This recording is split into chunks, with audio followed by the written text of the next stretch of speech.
23ရက်တလ2026တွင်နောက်ဆုံးရဘောလုံးအားစားသတင်းများ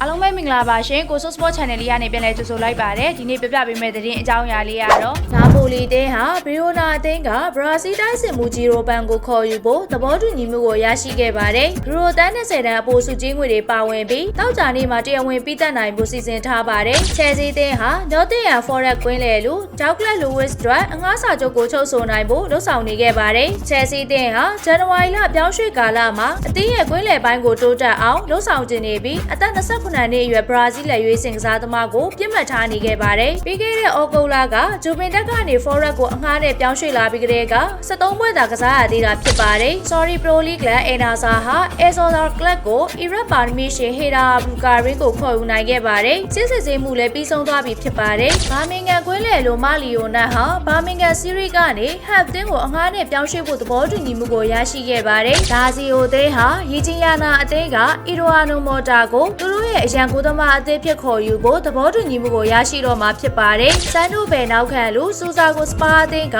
ယူရို15သန်းနဲ့ခေါ်ယူလိုက်ပြီးဖြစ်ပါတယ်။တော်မန်ဖရန်အတွက်ဘယ်နောက်ခံလူသေးရရှိလိုက်တာဖြစ်ပါတယ်။ဂျေဒွန်ဆန်ချိုဟာဥရောပပြိုင်ပွဲကြီးတွေမှာမတူညီတဲ့အသင်းလေးသင်းအတွက်ဂိုးသွင်းယူထားနိုင်ခဲ့ပါတယ်။ဒေါ်မွန်မန်ချက်စတာယူနိုက်တက်ချယ်ဆီအက်စတွန်ဗီလာတို့ပဲဖြစ်ပါတယ်။ Instagram မှာစီနီဂေါနီပြပါပီတီရိုရဲ့စိတ်ခံစားမှုဆိုင်ရာဖော်ပြချက်က